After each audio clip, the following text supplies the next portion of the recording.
Mr. Chair, you have 4 if you want to start.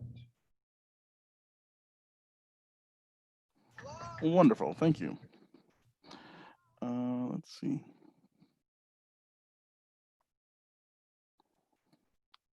Okay, City of New Haven Human Services, Health and Human Services Committee. We need to change that. Agenda, Board of Alders notice, Monday, June 29th, 2020 at 6:06 p.m. via video conference. The Health and Human Services Committee of the New Haven Board of Alders will hold a public hearing at 6 p.m. on Wednesday, June 29th via video conference at the website provided and at the webinar ID provided, and by phone at 646-558-8656 to hear and act on the following legislative items. LM 2020-0227, resolution of the Board of Alders of the City of New Haven authorizing the mayor of the City of New Haven to submit an application to the United States Department of Agriculture in the amount of not to exceed $90,000 for the period of 1 year for the Community Services Administration Food System Policy Division to develop with partners a pilot community composting system. LM 2020-0228, resolution of the Board of Alders of the City of New Haven authorizing the mayor of the City of New Haven to submit an application to the U.S. Department of Agriculture, Natural Resources Conservation Services in the amount not to exceed $500,000 over a period of 3 years for the Food System Policy Division to partner with the community members and organizations to identify, research, and develop a series of plans and activities that will create an enabling environment for urban agriculture, reducing barriers to entry and sustainability, and which all residents will be equitably benefit from a positive environmental health and socioeconomic outcomes. LM 2020-0217, resolution authorizing the mayor to apply for, execute, acknowledge, implement, and deliver any and all documents as may be considered necessary or appropriate for the report of Robert Wood Johnson Foundation Grant, Global Ideas for U.S. Solutions, Cities Taking Action to Address Health, Equity, and Climate. These items are on file and available for public inspection in the office of the city clerk, room 202, 200 Orange Street, New Haven, per Honorable Darrell J. Brackeen Jr., Chair attests Honorable Michael B. Smart, City Clerk. For disability-related accommodation, please call 203-946-7833 or 203-946-8582 prior to the meeting. Public comment and testimony may be submitted via email at publictestimony@newhavenct.gov before 2 p.m. on the day of the meeting. If you wish to present testimony at the meeting, you must register at advance at the link provided or by calling 203-946-7934 before 2 p.m. on the day of the meeting. Public can view the meeting on YouTube Live and links provided, or listen by phone at 646-558-8656. We will now begin our deliberation for tonight. I will simply call the alders by name. I'm not sure that is everyone on this committee?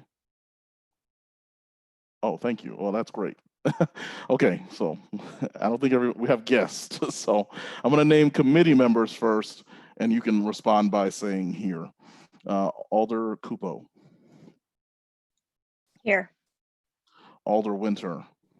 Here. Alder Sabin. Here. And then we have invited guests of Alder Douglas and Alder Crespo. Thank you all for joining us. And please stay. We will probably need quorum. So thank you very much. You got it, Mr. Chair. Thank you for inviting us. So we shall begin. We will now hear from the presenters for Resolution 0227.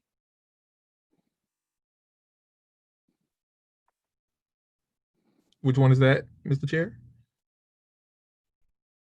Mr. Chair, which one is that? The amount not to exceed 90,000 for a period of 1 year for the Community Services Administrator Food Policy Division.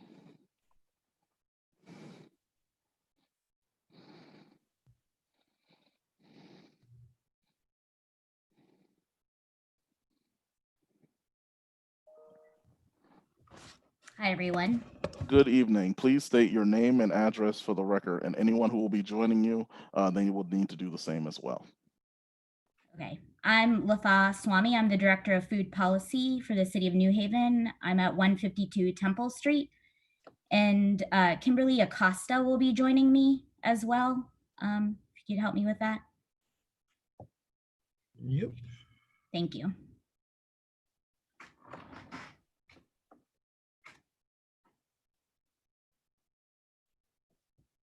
She's in. Great.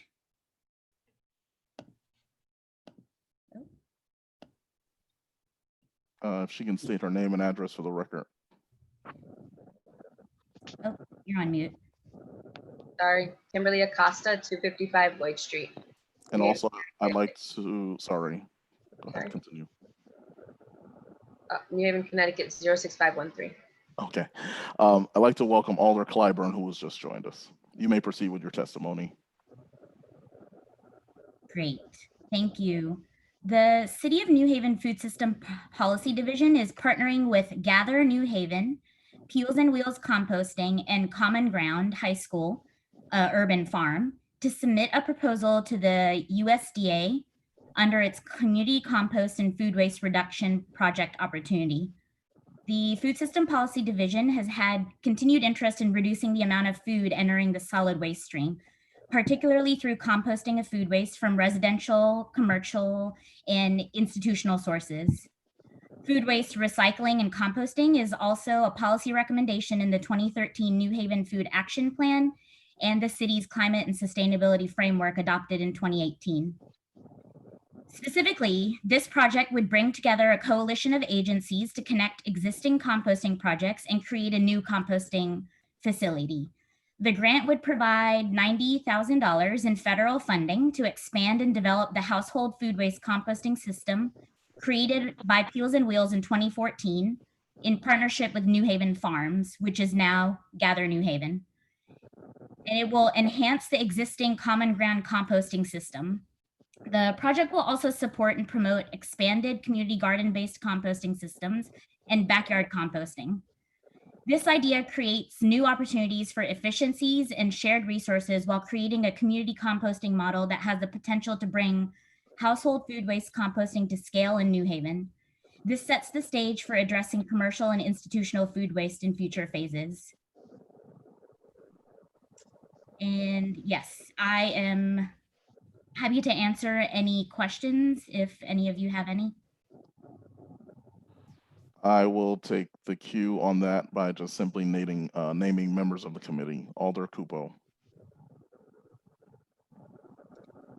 Thank you, Mr. Chair. Thanks so much for being here this evening. Would it be possible to just explain like who and what Wheels and Peels or Peels and Wheels is and what they do? Yeah, so Peels and Wheels is a local composting organization. They have a small scale composting facility that they work out of on, actually, let me make sure that I'm correctly describing them. So Peels and Wheels is a limited liability company, and they manage a thing called an aerated static pile compost system. And that processes organic material in batches. They started this partnership with New Haven Farms, as I mentioned, in 2014. And their facility is co-located on their farm property at 15 James Street in Fairhaven. So specifically what Peels and Wheels does is they pick up food waste weekly, year-round, from about 280 households. They use bicycles with trailers to pick up this food waste. Some stats on what they've done so far: they've diverted 280,000 pounds of food scraps So that's about 124 metric tons. Since they started the operation in September 2014, they've created 6 jobs, and they've generated 540 cubic yards of compost. So to kind of make this full circle, they give that compost back to gardeners. They sell the compost to the community, and they donate compost to urban and rural farms, gardens, and projects. Thank you. And what is the cost to New Haven residents for this pickup? The cost of the pickup, let me check.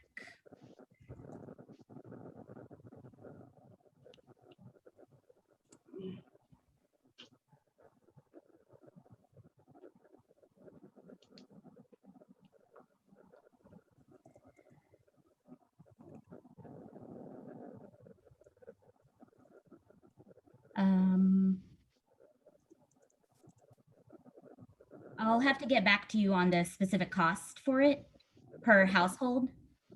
I'm not able to find it easily right now. That would be great. Thanks so much. Yeah. And thank you, Mr. Chair. I think that's it for now. Alder Winter. Thank you, Mr. Chair. How much of the city would this program cover? Would it be, and would you opt into it, or would everyone get a compost bin? Yeah, it would be small scale to start off with, where it primarily supports what composting operations are happening right now. And this would be an opt-in project. There isn't any, the budget for this grant, there isn't currently any kind of subsidy written in. So it's for people who can opt in and pay the fee. Okay. But would it would allow for more composting than they're currently doing, or how would it support the composting? Yeah, it would allow expansion of the current facilities, and it would support kind of the closed loop that I was mentioning. So it would expand the composting facilities that already exist and allow for use of that compost in existing urban gardens and more of them, and also provide more for sale. And what's the city's role in this process? Or we're supporting them in the grant application, or what role do we play? Yes, so only cities are allowed to apply for this grant. And so we're supporting primarily Peels and Wheels, Gather New Haven, and Common Ground. Gather will function as a sub-awardee, and they will be managing the entire program. I've agreed in the budget to about 2% of my time around grant administration if we receive this grant. And that's pretty much the role that we play here. Of course, it would be also to, this sets the stage for the possibility of a larger municipal composting system. So one thing that we'd also be doing is kind of, I'm losing my words.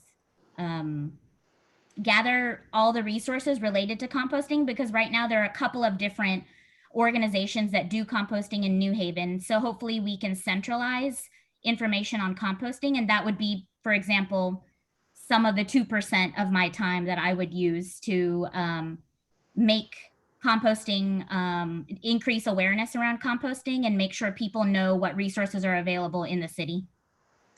Thanks. Thank you, Mr. Chair. Alder Clyburn.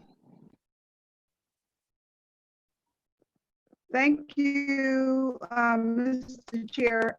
Just when I came in, Ms. Swami was talking about the compost situation, but I'm not sure. I know I heard her just say there's a grant involved. And there's a cost to the people, and she's not sure what that cost would be. So I'm not sure if I would agree with that, because I need to know the cost of my constituents. You know, so I don't know if I would agree with this until I know the cost. I wouldn't agree with it. So, how soon can you tell us the cost, Ms. Swami? I have it here. I'm just having trouble finding it in the document, but the cost is not incurred by anyone who doesn't opt in. So the cost is only for people who say sign up for composting. So this is not a cost that's incurred generally. It's only, you know, it's like a subscription. You subscribe to the composting. Okay. Yeah. So it's Mhm. definitely not a burden on anyone that it shouldn't be. Only those who choose to take on the cost. Okay. And you said this was introduced to us when? I believe you gave us 2 times that it was introduced to New Haven. When was it introduced to us? The composting system, Yeah. Peels and Wheels started in 2014. So Okay, they've been 20. operating for 6 years now Mhm. and have been doing really well. So the reason for supporting this organization in a grant application is because there is a higher demand than what they're able to meet with the facility and the spaces that they have currently. Okay. All right. Thank you, Mr. Chair. Alder Sabin. Thank you, Mr. Chair. I don't have any questions. And to our visiting alders, any question? Okay. Thank you very much for your testimony. Thank you. Okay, I'm not sure how this is going to work, but I'm going to ask, are there any members of the public wishing to testify on this item? You can just do that by raising your hand, I believe. Are there any other members of the public wishing to testify on this item? Are there any other members of the public wishing to testify on this item? Seeing none, thank you very much, and have a good night. She's not done yet. All right, now we will move on to item 2, which is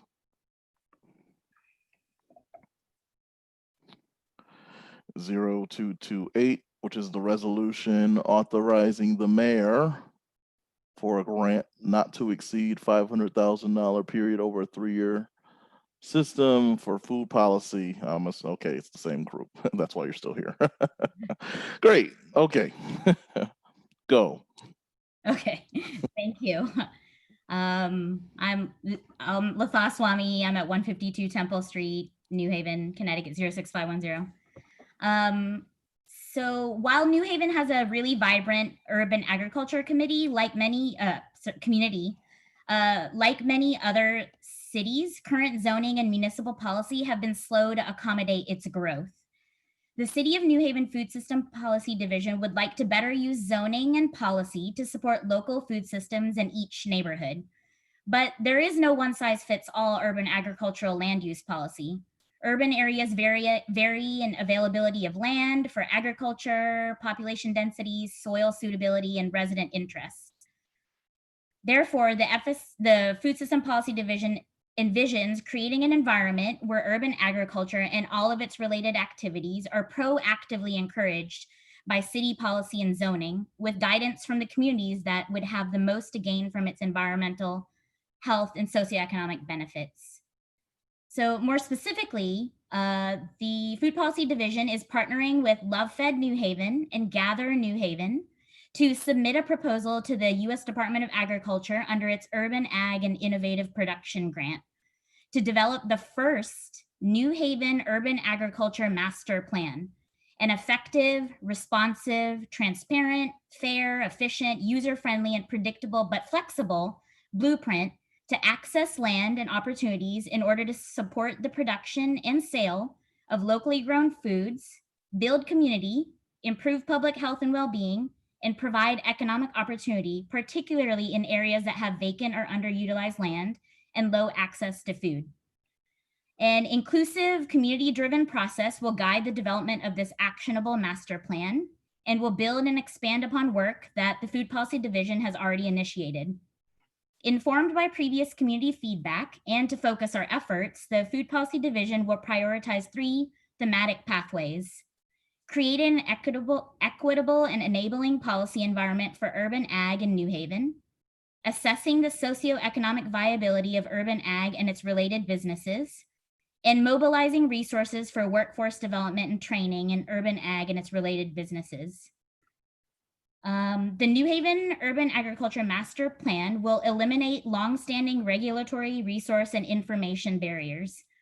And it will provide a cohesive strategy to create transparent, easy to navigate city processes. It will update zoning regulations and land use policies and improve access to knowledge and financial resources.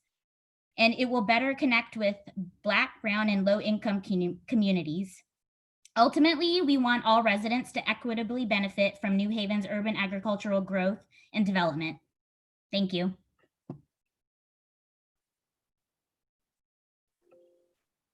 We will now begin with questions from members of the committee. Alder Cupo. Thank you, Mr. Chair. Can you explain a little bit more about how the funds will be used in terms of staffing or other budget-related items? Yes, so currently the Food System Policy Division is currently only consists of me as a full-time employee. And also, thankfully, right now through generous grant funding from the Kendall Foundation, Kimberly Acosta, who's on the call with me, is a part-time food system administrator who has diligently been working on this grant. So because of those staffing challenges, part of this grant, and because it's such a huge kind of endeavor, part of this grant is the budget is allocated to a full-time staff person that would serve as a project coordinator to oversee this whole development of the Urban Ag Master Plan. And it's proposed to be a very extensive community-driven process. So we'll need someone to be full-time to lead that process with community members and the other organizations. So that's a big chunk of the grant. Otherwise, we do have some participant support costs for those who would like to serve on what we call the Community Advisory Board.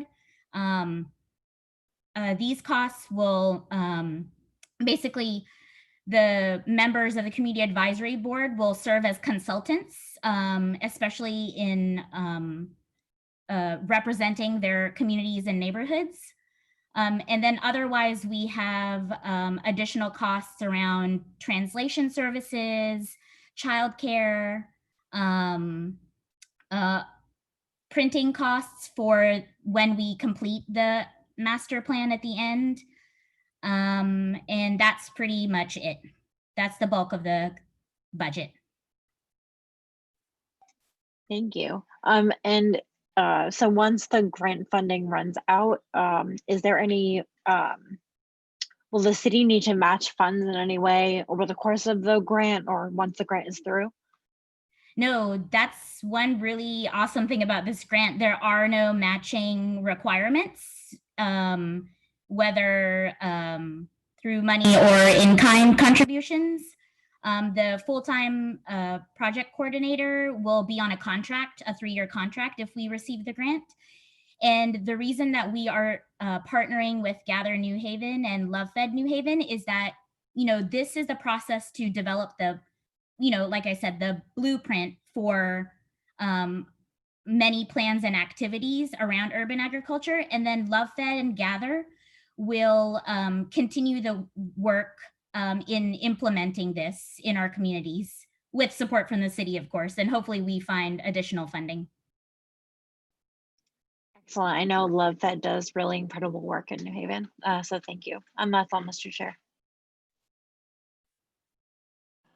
Thank you very much. I just want to note we're about to have a joint committee meeting shortly, and I realize other members will be joining. So just keep your questioning, if possible, to a minimum. Alder Winter. Thank you, Mr. Chair. It sounded like one aspect of this might be looking at land use. Would city plan be involved with that as well? Yes, so City Plan is one of our partners.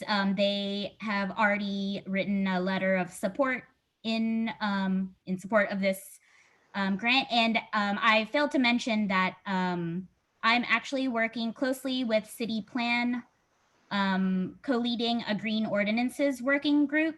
And we have already started working on some of this with City Plan, looking at, basically doing a zoning audit of food and farming related zoning ordinances. And we've already started on that work in this past year. So yes, planning is involved, and they will definitely be consulted, and we'll be working closely with them. Thank you. Thank you, Mr. Chair. No further questions. Alder Clyburn. Thank you, Mr. Chair. She touched on it. My question was going to be about zoning and the policy piece of it. I wanted her to talk on that a little more, the zoning piece and policy. Yep. So a crucial step in increasing food access and increasing urban ag activities is to remove any barriers that exist in current zoning code and other municipal policies. If we create enabling in language, that would memorialize which urban agricultural activities are allowed and where. So while the New Haven Code of Ordinances does not expressly prohibit urban agricultural activities, we have learned that due to the absence of mentioning agriculture, that it's actually deterred potential urban gardeners and urban farmers. We'd also include policies and procedures that identify and protect vacant land. We want to prioritize certain neighborhoods who have been historically where resources have not been directed for urban agricultural activities. We would also prioritize access to fresh foods in all communities. So what we propose to do with this funding is actually do a policy scan of best practices from around the country and the world on how best to update our zoning and municipal policies. And so that's where we'll start. Mm-hmm. And would it be a cost to the different neighborhoods for this food? So this is a planning grant, so there's no cost to anyone because this is a planning process, and we don't anticipate that there are any costs to anyone. This is just a planning phase, so there's no implementation of any programming through this. Mm-hmm. Okay. Thank you, Mr. Chair. Thank you. I'd like to acknowledge. Thank you, Mr. Chair. Thank you. I'd like to acknowledge my Vice Chair, Ron Hurt, who's just joined us. Next, Alder Sabin, do you have any questions? Thank you, Mr. Chair. I was just wondering, going off of Alder Clyburn's questions about zoning, are there areas of the city that you've already identified as places where you think would be good for more urban agriculture, or are you looking to find that out during this grant process? So we generally, in the proposal that we've been preparing, there are certain neighborhoods that we'd like to focus on, but really what we are hoping, without outright choosing neighborhoods, what we'd really want to see is through this planning process where we have representatives from all neighborhoods, that they would choose where the priorities lie for themselves. So that's really how we're taking it in our proposal. Sounds good. Thank you, Mr. Chair. Okay. I believe I'm just going to ask if there are any members of the public wishing to testify at this time on this item. Any members of the public wishing to testify on this item? Any members of the public wishing to testify on this item? Seeing none, thank you very much for your double presentation on tonight. Yes. Thank you, everyone. Thank you, Chair. Next, we will now highlight the third item, a resolution authorizing the mayor to execute the Robert Wood Foundation grant. For those that are testifying, please state your name and address for the record. Hi, good evening. Thank you. My name is Aisha Woods. I'm the Director of City Plan, and I reside at 42 Canner Street in New Haven. With me is Maya Vardy, also from my department, and Keith Lawrence from my department.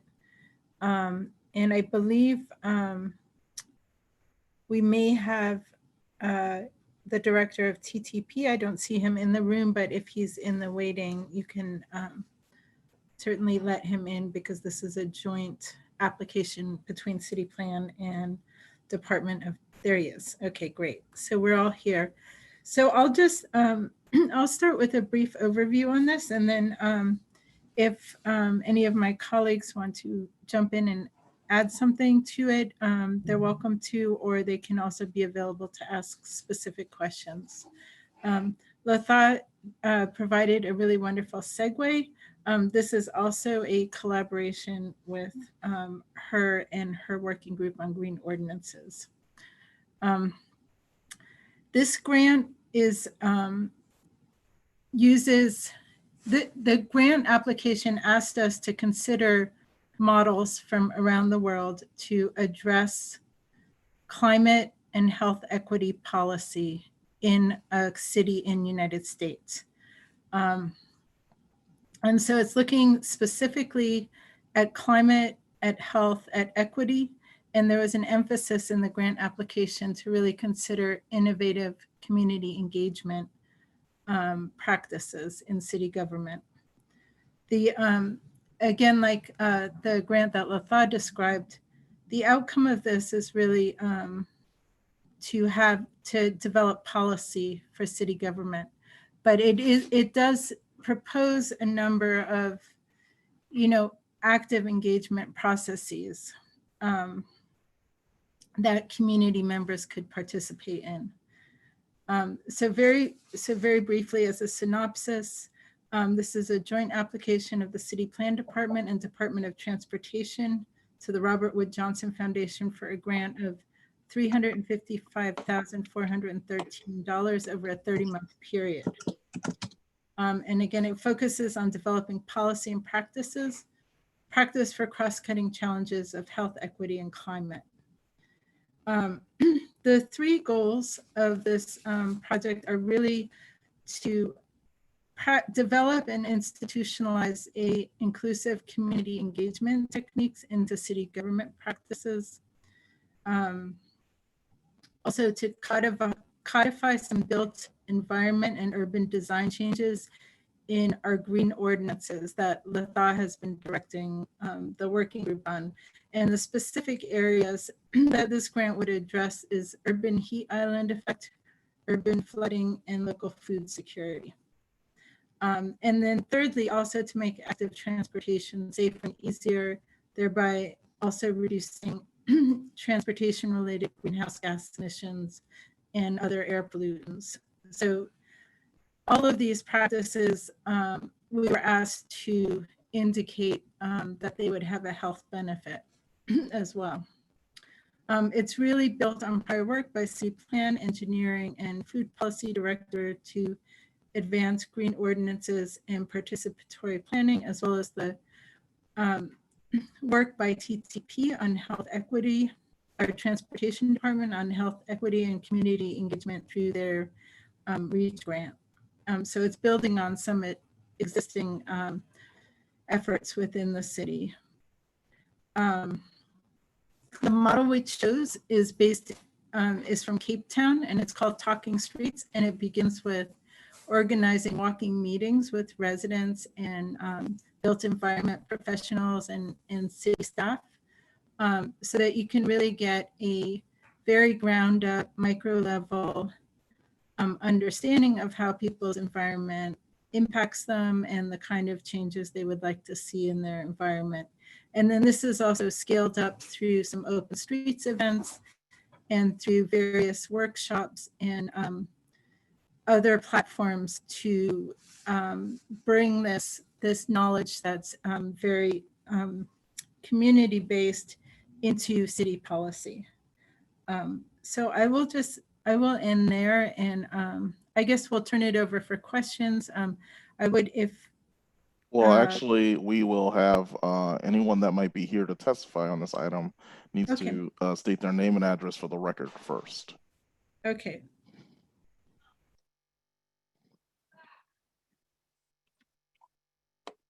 Okay, so are there, who's that? I'm Keith Lawrence, 146 Orange Avenue, Milford, and I'm Assistant Director of Comprehensive Planning. Thank you. Are there any questions from members of the committee, starting with Alder Cupo?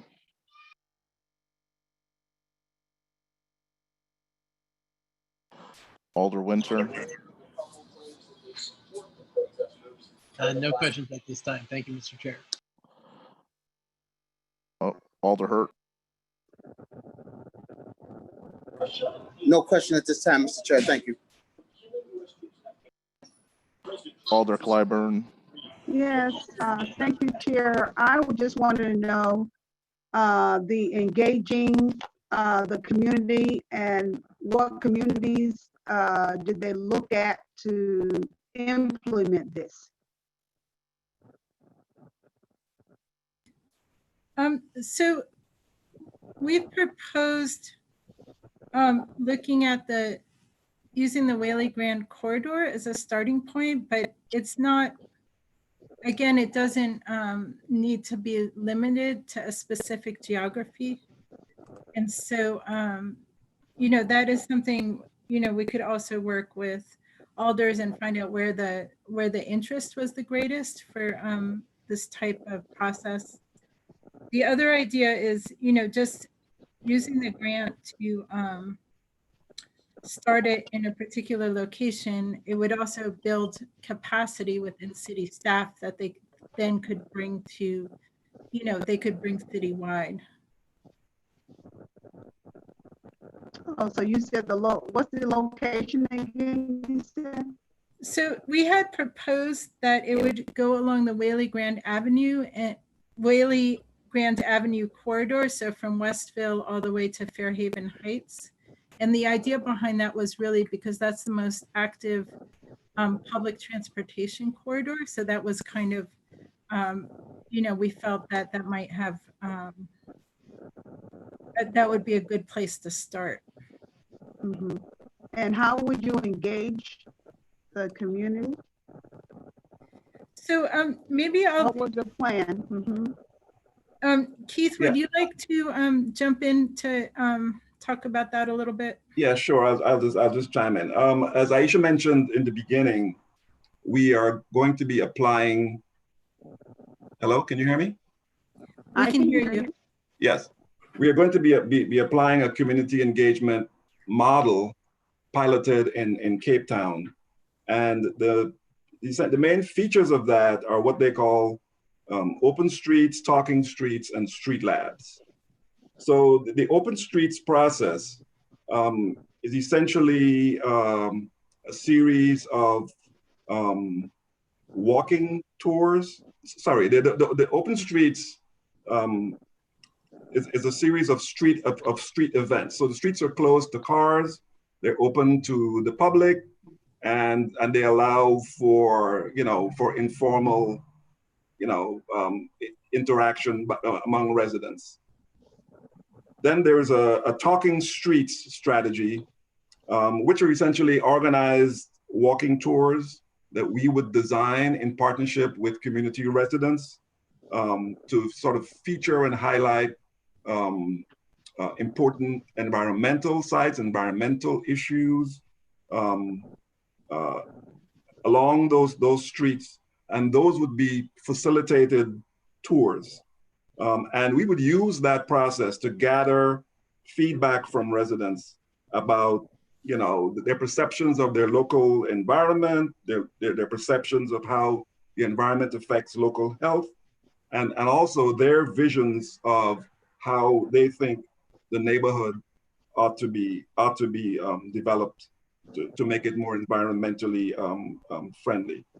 And the third component of this engagement process is what the model refers to as street labs, which are essentially learning communities that are convened on an ongoing basis, including both, you know, the residents who participate in the walking tours, as well as city officials and other stakeholders, to really talk about how to apply the lessons learned in the walking tours, and also lessons in the best practices in the literature, to in this case inform green ordinances that pertain to active transportation and health outcomes.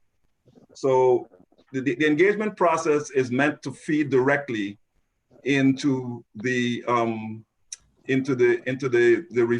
development and the refinement of city ordinances, and we're thinking of hopefully developing 4 ordinances that can address some of the climate change issues and transportation issues. Thanks, Keith.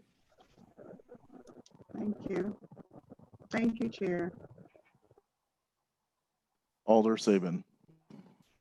Thank you, Mr. Chair. I was wondering if you could talk a little bit more about green ordinances. What would be some examples of green ordinances that maybe the city's worked on in the past, or just from around the country, around the world, that you think might be the result of a program like this, or the grant? Do you want to speak to that, Aisha? Yeah, sure. I'll speak to that. So we've already, this is building, in many ways, this is building on a lot of work that's already happening either within city government or in the community. And in particular to the green ordinances, our corridor zoning update did include some green ordinances. It gave incentives for aligning with a LEED certification. It also, stretched some of the stormwater requirements.